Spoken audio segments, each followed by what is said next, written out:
Olá, pessoal, sejam bem-vindos ao nosso canal, o canal do professor Jefferson Sbardella, o canal do Sejure Cursos, onde o objetivo é compartilhar conhecimento sobre direito imobiliário, também direito processual civil e outras áreas do direito civil que tenham correlação com o direito imobiliário. Temos também a professora Leilane Sbardella, que trata mais da parte processual.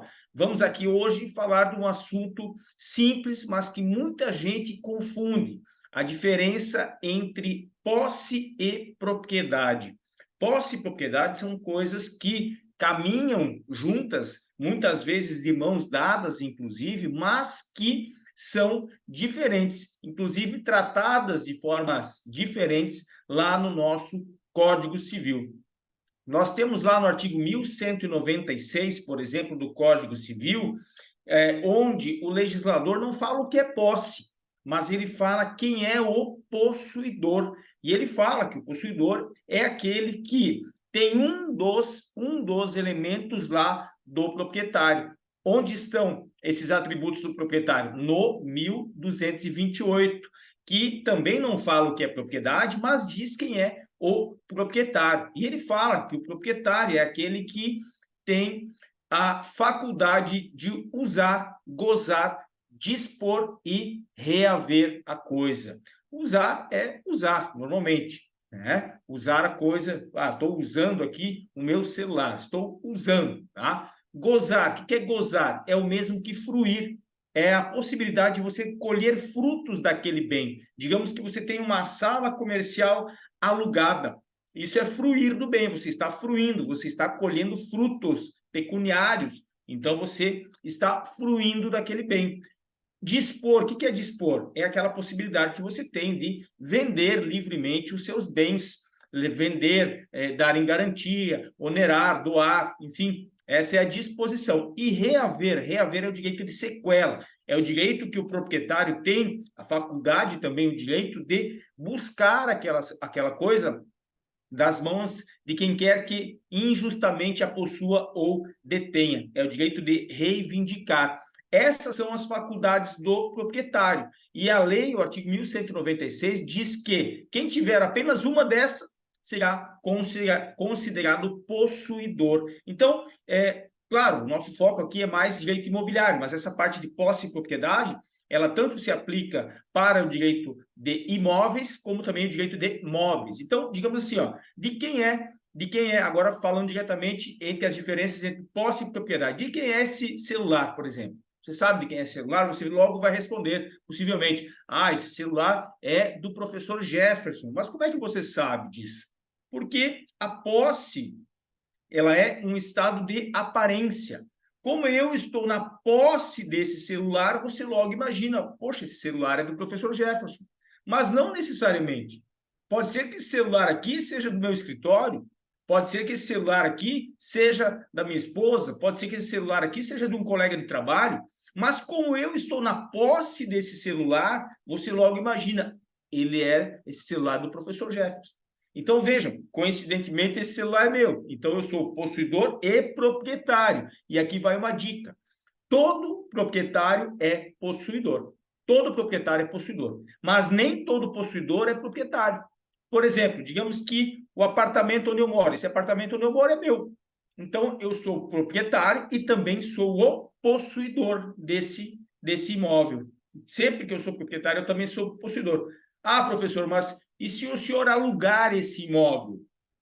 Eu continuarei a ser proprietário, eu estou cedendo aqui por um contrato de direito pessoal, que é um contrato de locação, eu estou cedendo para que alguém use esse imóvel. Opa, a pessoa vai usar. Usar é um dos atributos do proprietário. Então, ela vai ser possuidora, sim, ela vai ser possuidora, o locatário vai ser possuidor, mas ele será um possuidor o quê? Direto. Ele será um possuidor direto, ele estará na posse daquele apartamento.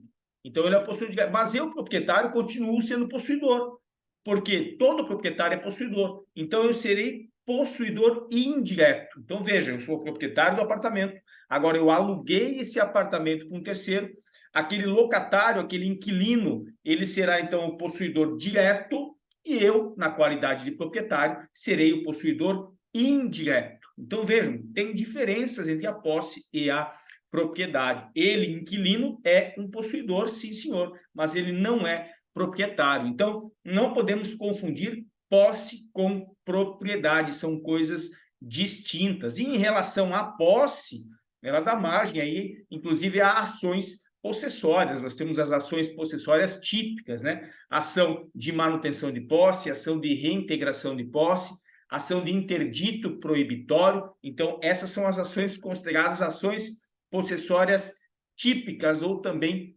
conhecidas como interditos possessórios, para que as pessoas defendam a posse, independentemente de serem proprietárias. Vejam, a legislação trata como forma de maneira diferente. Então, digamos que eu aluguei esse apartamento e agora o inquilino, o contrato está vigente, o inquilino está pagando em dia o aluguel, está cumprindo com as suas obrigações, pagando o condomínio, pagando IPTU, tudo certinho, e eu começo a incomodá-lo, dizendo, poxa, eu quero esse imóvel de volta, por que você não me devolve esse imóvel? Eu estou precisando, eu não tenho direito, porque eu tenho que cumprir o contrato até o final, mas eu começo a incomodar a posse, ou então, todo dia eu começo a passar lá no imóvel, eu quero dar uma olhada como é que está, se está tudo bem, se você está cuidando bem desse imóvel, toda hora começo a incomodar a posse do locatário, que é possuidor direto. Ele pode, inclusive, propor uma ação de manutenção de posse contra o proprietário. Por quê? Porque ele é possuidor legítimo, ele tem um contrato de locação vigente, então ele pode defender a posse contra o proprietário, inclusive, e também contra terceiros. Ele está lá na posse do imóvel, daqui a pouco alguém vai lá e começa a turbar a posse dele, né? Ele pode, então, propor também uma ação possessória contra terceiros. Então, vejam, não podemos confundir posse com propriedade, e o Código Civil, ele diz quem é o possuidor, lá no artigo 1196, que é aquele que tem de fato, ele não fala de direito, ele fala de fato, porque a posse é uma situação fática, então ele tem de fato, né, um daqueles 4 elementos lá do artigo 1228. Então basta que ele tenha um daqueles para que ele seja possuidor. E aqui faço um parêntese para dizer que existe uma espécie de pessoa que ele não é o possuidor, mesmo que ele esteja na posse do bem, que é o detentor. Quem é o detentor? É aquele que está com a coisa em suas mãos, mas por ordem de alguém. Digamos, aquele caseiro lá do sítio, ele mora lá no sítio, ele está na, entre aspas, posse daquele sítio, mas não em nome próprio, não em nome dele. Ele exerce aquela posse por ordem do proprietário ou por ordem do legítimo possuidor. Então, ele não tem posse dele. O motorista de um caminhão, ele está com o caminhão lá da transportadora viajando, então ele está na posse, mas não é uma posse dele. Ele está, na verdade, na detenção momentânea daquele bem. Por quê? Porque ele está cumprindo ordens do empregador dele, que é o dono da transportadora, que é quem tem realmente a posse do bem, inclusive a propriedade. Então, vejam, a detenção não é posse. Por isso que aquele detentor, que ele está no uso do bem por ordem de alguém ou a pedido de alguém, ele não pode propor a uso capião, porque ele não tem posse dele. Tá? Então, a posse mansa, pacífica e ininterrupta em nome próprio dará